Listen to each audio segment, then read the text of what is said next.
Hello, કેમ છો? જય સ્વામિનારાયણ.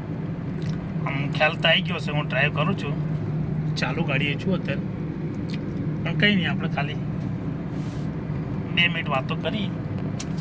હું ઘરેથી નીકળ્યો એની પહેલાં મારા ઘરની બહાર દરવાજામાં ભારતીય જનતા પાર્ટીવાળા પેમ્પલેટ 2 છપાયેલા છે, એ લોકોએ નાખી ગયા હતા ઘરની બહાર.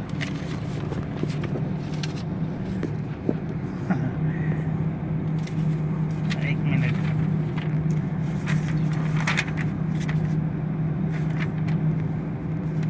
હવે એમાં પહેલો મુદ્દો એ લોકોએ એમનું કામ બતાવ્યું છે કે અમે શું કામ કર્યું છે એ લોકોએ બતાવ્યું છે.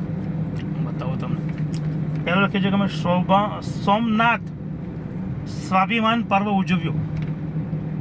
એ એમનું કામ છે, એમને એવું કીધું છે.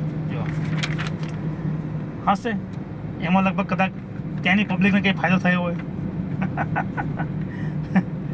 એક જનતા માટે કર્યો તો વિચાર કરો. શિક્ષણ થકી ઉજ્જવળ ભવિષ્ય.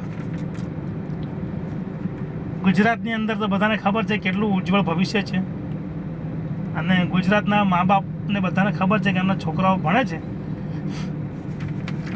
કેટલી ફીઓ ભરે છે એ જાણે છે, એટલે કેટલું ઉજ્જવળ ભવિષ્ય છે એ આપણને ખબર છે.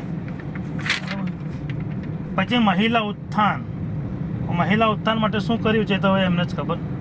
ગરીબ કલ્યાણ, છેલ્લો પોઈન્ટ છે ગરીબ કલ્યાણ. ગરીબ કલ્યાણ તો બધાને જ ખબર છે, ગરીબો માટે ખેડૂતો માટે કેટલું કર્યું છે આ વખતે, એટલે મારે કંઈ કહેવાની જરૂર નથી. હું પાર્ટીનો વિરોધ નથી કરતો, મારે કોઈ પાર્ટી જોડે કોઈ લેવા દેવા નથી, બરાબર.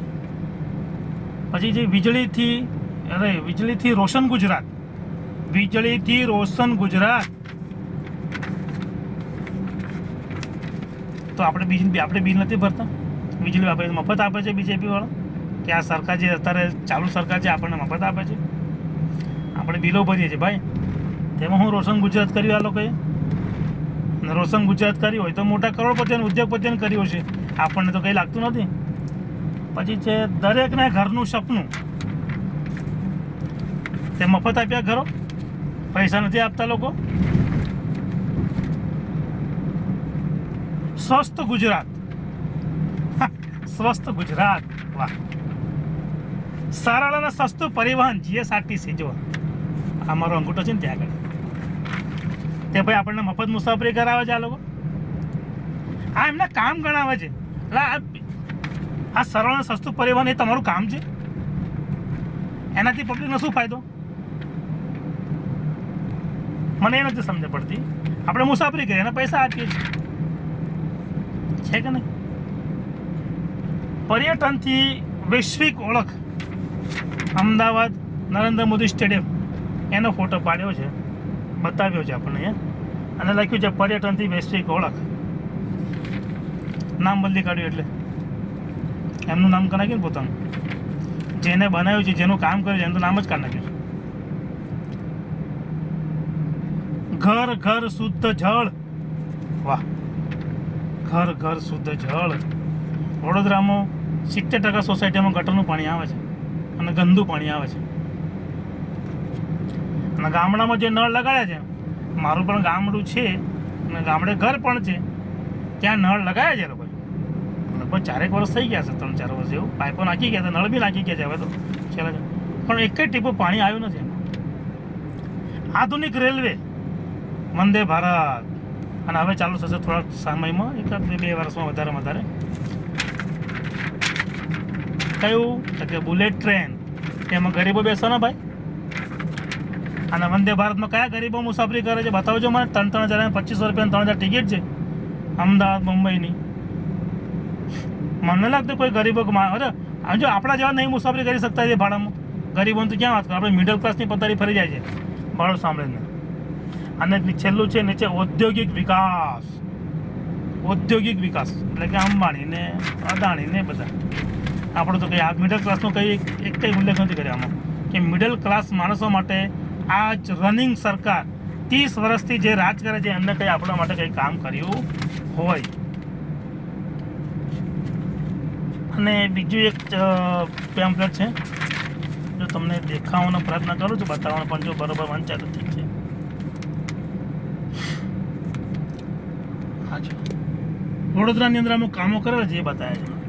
પણ હવે આ વોર્ડ નંબર 18 ને વોર્ડ નંબર 43 તલાવ ને બધું, મકરપુરા અર્બન હેલ્થ સેન્ટર ને, હું ત્યાં મકરપુરામાં જ રહું છું, વોર્ડ નંબર 19માં જ રહું છું. હવે એ લોકોએ કેટલા કામો કર્યા છે ને આપણને ખબર છે બધાને, વોર્ડ નંબર 19ની પબ્લિકની, જનતાને બધાને. ખાલી લોકોને ના ધંધા કરે છે આ લોકો. કોઈ પણ સરકારો એ કામ નથી કરતી, બરાબર છે. ખાલી એમના જ ફાયદા ગણે છે ને એમના જ કામો કરે છે. ખોટું હોય તો કહેજો મારા ભાઈ, બરાબર છે. એટલે આ વખતે સોચી સમજીને વોટ કરજો મહાનગરપાલિકાની ઇલેક્શનની અંદર. તમને હું એવું નથી કે તમે આ પાર્ટીને વોટ કરજો, તમને યોગ્ય લાગે એને વોટ કરજો, પણ આગળ આપણને કામ લાગે અને કામ કરે એવા કોઈ માણસને વોટ આપજો. પાર્ટીથી કોઈ નિષ્પન્ન નથી, સારો માણસ હોવો જોઈએ તમારા એરિયાની અંદર. પાર્ટી તો ઠીક છે, પાર્ટી છોડો, વ્યક્તિ કેવો છે એ જુઓ. બાકી હાલની પરિસ્થિતિમાં તો ગયા ઇલેક્શન મહાનગરપાલિકાની થઈ હતી અને અમારા વોર્ડ નંબર 19માં આવે મારું મકરપુરા, મારું ઘર, અને એની અંદર જે કોર્પોરેટર હતા મતલબ એમનું ટર્મ પૂરી થઈ ગઈ છે. એક કઈ વખત જો એના પછી અમારી સોસાયટીમાં કે અમારી આજુબાજુ ઇલાકામાં આવીને ઊભા રહ્યા હોય અને પૂછ્યું હોય પબ્લિકને કે ભાઈ તમારી કઈ જરૂરિયાતો, તમને કઈ તકલીફો, ફોન કરીએ ફોન નથી ઉપાડતા, બીજી તો વાત જ ક્યાં રહી. ચાલો તારે હું બી પહોંચી ગયો છું સ્ટેચ્યુ ઓફ યુનિટી. હું કસ્ટમરને પિકઅપ કરવા આવ્યો છું. ચાલો તારે મળીશું નેક્સ્ટ સારા વિડીયોમાં. જય સ્વામિનારાયણ.